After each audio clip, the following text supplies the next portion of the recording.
Assalamualaikum warahmatullahi wabarakatuh.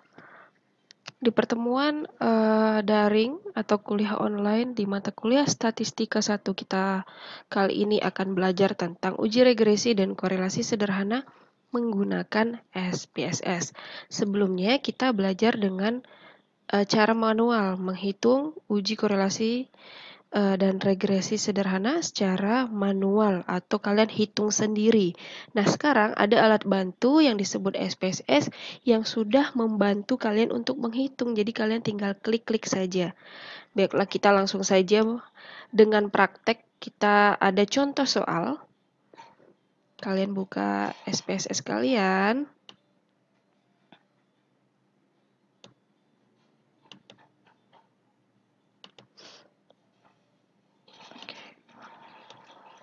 Nah, sekarang kita lihat di sini ada biaya produksi dan tingkat penjualan, di mana biaya produksi adalah variabel independennya atau variabel X, dan tingkat penjualan adalah variabel Y atau variabel dependen atau variabel terikatnya. Di sini ada data, lalu langkah-langkahnya, input dan definisikan data. Baiklah, untuk mendefinisikan data, kita berada di kolom variable view. Kita klik variable view. Lalu kita lihat, kita pindah ke di sini ada data biaya dan penjualan di Excel ya. Berarti di sini kita masukkan X, variabel X dan variabel Y. Oke, ini saya huruf besar. X-nya juga huruf besar. Nah, kita harus bisa mendefinisikannya dengan benar. Type-nya pastikan sudah numerik. Apabila ada yang string, kalian harus mengganti menjadi numerik. Data string itu hanya untuk data teks. Nah, width-nya ini adalah berapa sih jumlah angka atau huruf yang bisa kita masukkan ke dalam SPSS.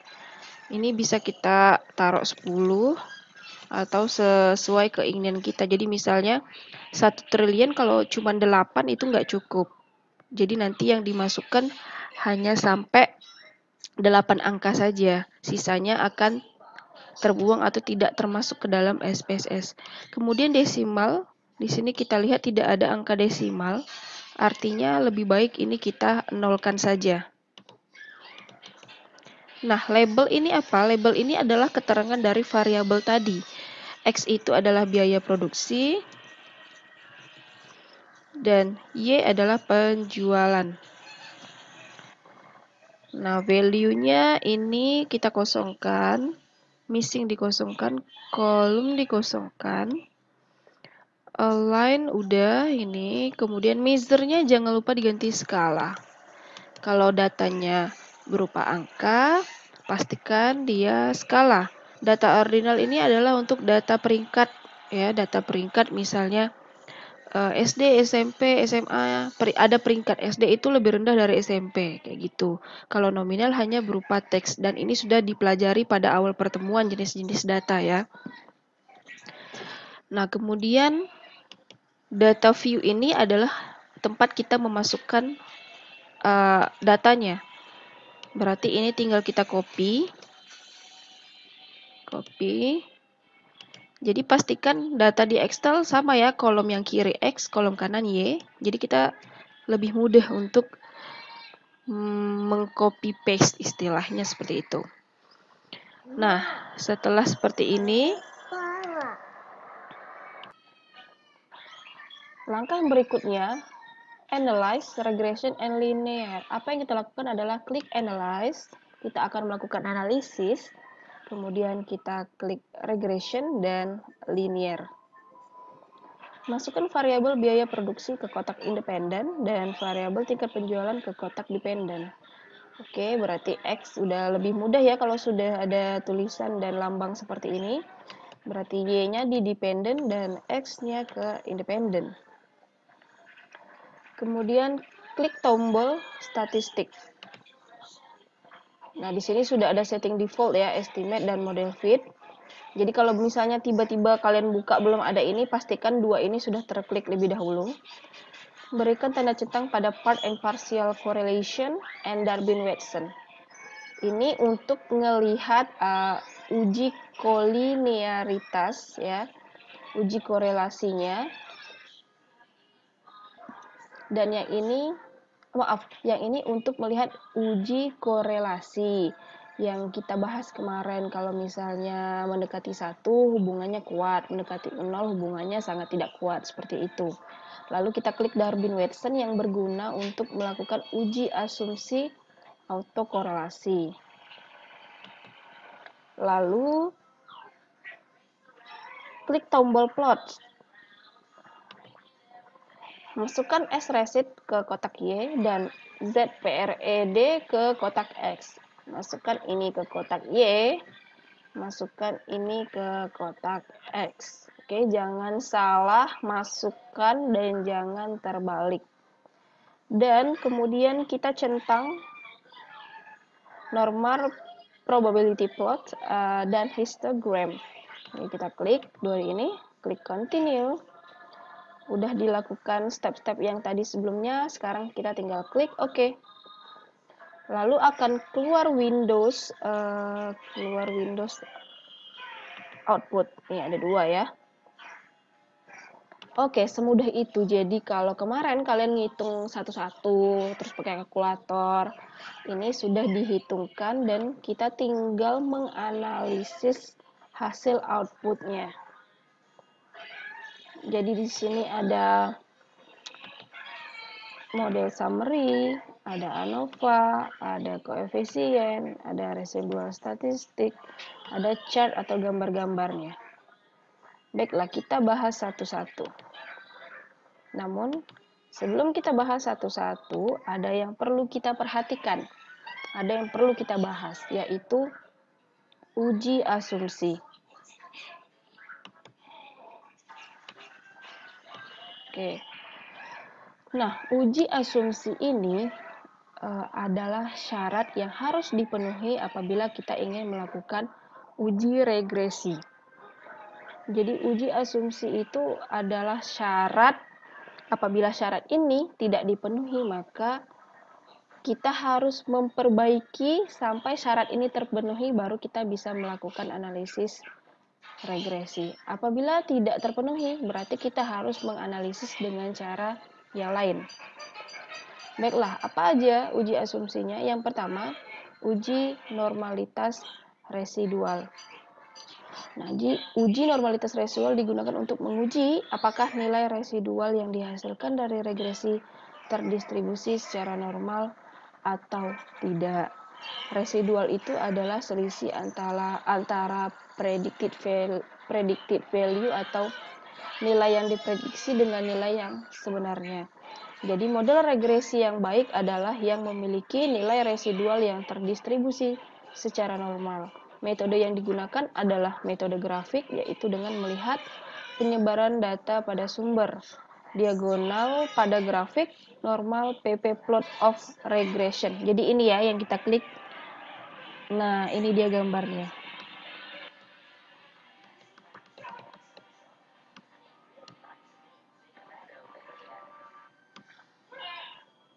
Nah, ini sebagai dasar pengambilan keputusan. Jika titik-titik menyebar sekitar garis dan mengikuti garis diagonal, maka nilai residual tersebut telah normal. Jika kita lihat gambar ini, titik-titik ini mendekati atau mengikuti garis. Namun apabila dia menjauh sekali dari garis, misalnya di sini, ada yang di sini, ada yang di sini, pola seperti itu, maka bisa dibilang residualnya tidak terdistribusi secara normal. Jadi apabila kita melihat output regresi ini, maka kesimpulannya adalah data ini sudah terdistribusi secara normal. Lalu uji asumsi yang kedua yaitu uji autokorelasi, di mana uji autokorelasi kita menggunakan Darwin-Watson. Ini agak sedikit lebih rumit ya. Sebenarnya tidak susah, tapi hanya rumit, hanya banyak step by stepnya. Oke, kita bahas satu-satu. Autokorelasi dulu yang kita pahami, yaitu merupakan korelasi antara anggota observasi yang disusun menurut waktu atau tempat. Jadi misalnya data sampel yang kita ambil ada beberapa. Ternyata misalnya sampel yang pertama kita ambil ada kaitan dengan sampel yang sebelumnya. Atau misalnya sampel yang kedua ada berkaitan dengan sampel yang ke-1.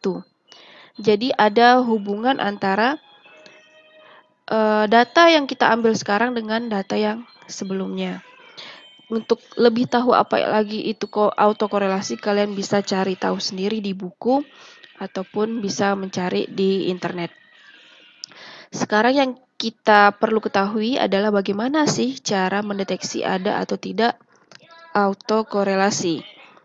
Oke, caranya kita melihat angka Darwin-Watson yang bisa kita lihat di tabel model summary. Nah, ini ada angka Darwin-Watson. Langkah-langkahnya kita bikin dulu diketahui. Jadi N-nya ada berapa? N-nya ada 12 atau jumlah datanya ada 12. K itu jumlah variabel dependen tanpa intercept, artinya jumlah variabel independen tanpa intercept adalah 1. Kemudian DL.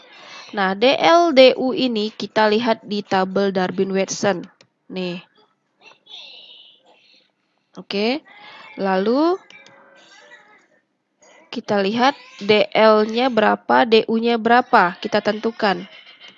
Nah, untuk N12 K1 maka DL-nya adalah 0,971 dan DU-nya adalah 1331. Kita tinggal tulis di sini. Lalu kita bikin angka 4 min DU dan angka 4 min DL. Setelah diketahui, kita masukkan data itu dan kita buat seperti ini chartnya. Berarti di sini kita masukin 0,91, 1,331, 2, 2,669, 3,029. Nah, lalu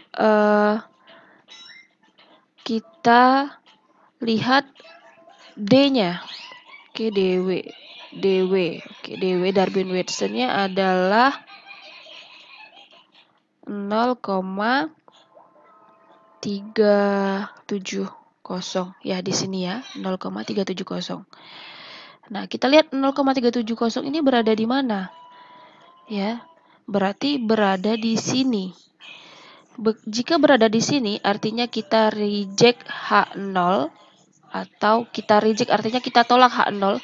Kalau H0 kita tolak artinya HA yang diambil, artinya ada autokorelasi. Di sini sudah tertulis positive autocorrelation.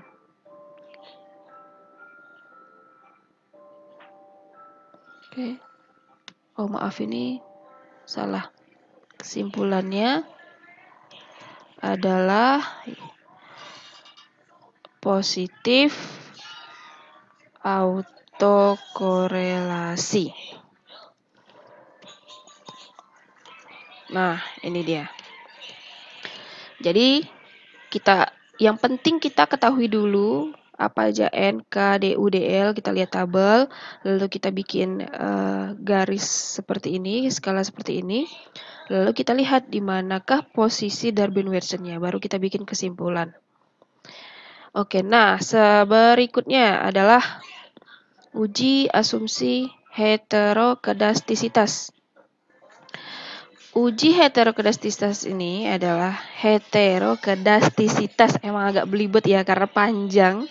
Heterokedastisitas adalah varian residual yang tidak sama pada semua pengamatan di dalam model regresi. Regresi yang baik seharusnya tidak terjadi heterokedastisitas. Jadi, caranya gimana? Caranya kita lihat ini. Kalau tadi kita lihat di sini ya, sekarang kita lihatnya di sini untuk uji heterokedastisitas. Di sini kriterianya adalah kita bisa lihat grafik. Ada juga uji lain, tapi di sini saya hanya mengajarkan dengan cara grafik. Jika ada pola tertentu seperti titik-titik yang ada membentuk suatu pola tertentu yang teratur seperti bergelombang, melebar kemudian menyempit, maka terjadi heterokedastisitas. Nah, jika kalian lihat gambar ini, gambarnya seperti B, C, dan D, dan E, maka ini artinya terjadi heterokedastisitas. Lalu jika tidak ada pola yang jelas seperti titik-titik menyebar di atas dan di bawah angka 0, maka pada sumbu Y, maka tidak terjadi hetero. Kita lihat ini sangat-sangat menyebar dan tidak beraturan. Artinya dapat disimpulkan bahwa, ya, sini saya bikin kesimpulan, maka tidak terjadi heterokedastisitas. Oke. Udah. Nah, jadi apabila seperti ini sebenarnya, ya, seperti autokorelasi, tadi ada masalah autokorelasi, jadi seharusnya kita melakukan step berikutnya. Jadi kalau masih ada autokorelasi, seharusnya kita melakukan perbaikan pada model atau penelitian kita. Misalnya kita menambahkan variabelnya, kemudian menambah jumlah data. Ada banyak step-step yang harus dilakukan dan itu tidak bisa diajarkan dalam satu pertemuan ini saja. Nah, jadi kita asumsikan dulu bahwa semua uji asumsi tadi sudah terpenuhi. Jika asumsi tadi sudah terpenuhi semuanya, berarti kita sudah bisa menginterpretasi datanya. Yang pertama kita interpretasi adalah kita uji signifikansi data. Uji signifikansi kita bisa lihat di kolom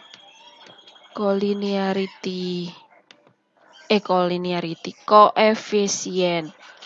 Oke, kita bisa lihat di tabel ini nih.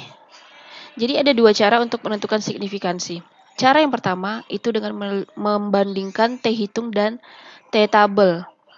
Oke, ini melihat T hitung dan T tabel. Tapi di sini saya hanya mengajarkan dengan cara melihat dari nilai signifikansi langsung. Caranya adalah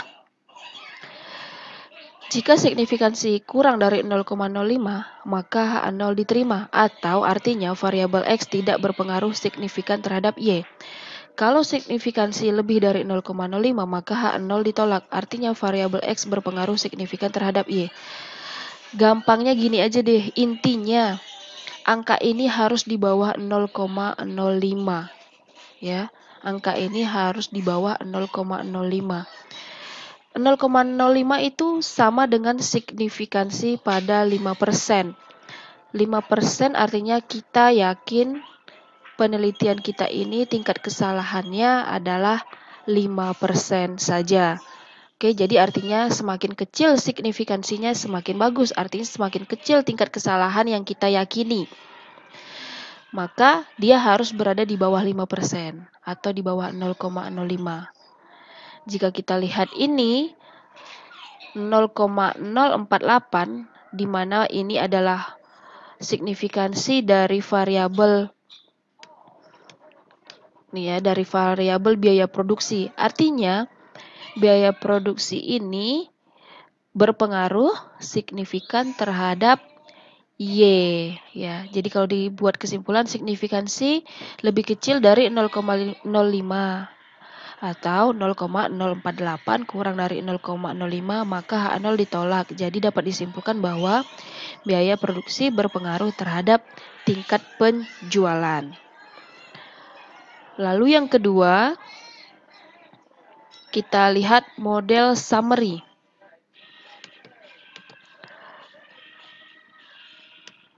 Model summary ini kita untuk melihat apakah penelitian kita ini, variabel yang kita masukkan, modelnya itu sudah baik atau belum.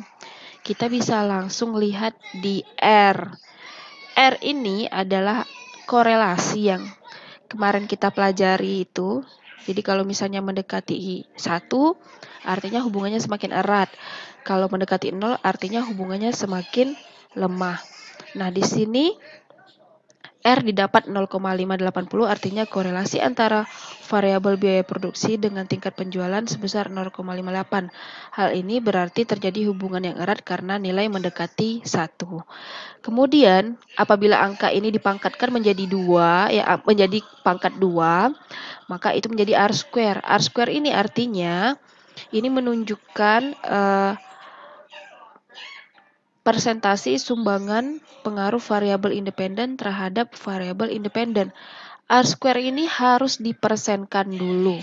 Jadi 0, jadi titik 336 maksudnya 0, ya 0,336 dikali 100 atau 33,6%. Interpretasinya adalah jadi persentase sumbangan pengaruh variabel biaya produksi terhadap tingkat penjualan sebesar 33,6%, sedangkan sisanya dipengaruhi oleh variabel lain yang tidak dimasukkan dalam model ini. Apa maksudnya variabel lain yang tidak dimasukkan model? Jadi di dalam model ini kita hanya melihat pengaruh biaya produksi terhadap variabel penjualan. Oke, padahal yang kita tahu ada banyak variabel yang mempengaruhi penjualan kan, bisa biaya iklan, kemudian ada jumlahnya salesman gitu misalnya ya. Nah, jadi variabel lain yang tidak kita masukkan dalam faktor-faktor penjualan, itulah yang dimaksud sisanya. Artinya 100% dikurangi 33,6%, itulah pengaruh variabel lain terhadap variabel Y. Oke, kemudian kita bahas yang terakhir, interpretasi persamaannya. Jadi kalau analisis regresi pasti ada persamaan. Ini adalah persamaan regresi. Y aksen sama dengan A tambah BX, di mana Y ini adalah nilai prediksi variabel dependen. Kemudian A ini A kecil ya. Oke, A adalah konstanta, yaitu nilai Y jika X-nya 0. B koefisien regresi, yaitu nilai peningkatan atau penurunan variabel Y yang didasarkan variabel X. X variabel independen. A ini adalah konstanta, B adalah koefisien X. Oke, X ini ada variabelnya tadi, biaya produksi. Jadi kalau kita interpretasi maka jadinya kita lihat di sini pada tabel koefisien. A-nya itu atau konstantanya ya itu ini ya. Lalu biaya produksi 0,685. Maka kita bisa buat seperti ini. Y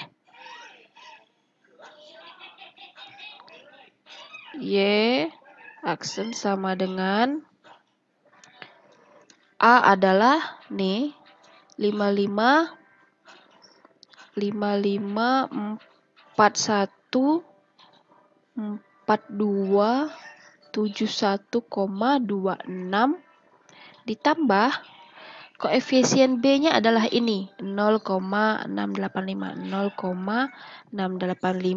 Jangan lupa X-nya dimasukkan. Oke. Ini adalah persamaan regresi. Kurang besar ya, saya besarkan dulu. Oke, sekarang kita interpretasikan. Jadi kita interpretasikan dulu angka yang ada dalam persamaan. Kita interpretasikan A atau nilai konstantanya. Ini artinya biaya produksi nilainya adalah 0, maka tingkat penjualan nilainya 55414271,26 rupiah. Ya, atau berarti ini sama dengan 55.414.271. Artinya apa? Ya kalau nggak dipengaruhi biaya produksi, maka seginilah nilai penjualannya. Nah, sekarang kita lihat bagaimana pula koefisien B angka ini 0,68. Dan ini dia bernilai positif ya, di sini ada angka positif. Kalau nilai positif artinya ketika variabel X naik, maka menyebabkan variabel Y juga turun. Tapi kalau negatif artinya ketika X-nya naik, maka Y-nya turun. Itu hubungannya negatif. Jadi artinya angka 0,68 ini adalah setiap peningkatan biaya produksi sebesar satu satuan atau di sini karena nilainya rupiah maka sebesar Rp1, maka tingkat penjualan juga akan meningkat sebesar Rp0,685. Jadi begitulah cara interpretasi persamaan regresi.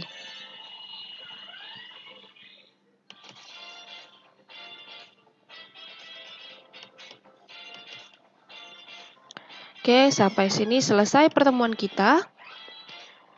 Selamat mencoba dan selamat mengerjakan tugas yang saya berikan. Assalamualaikum warahmatullahi wabarakatuh.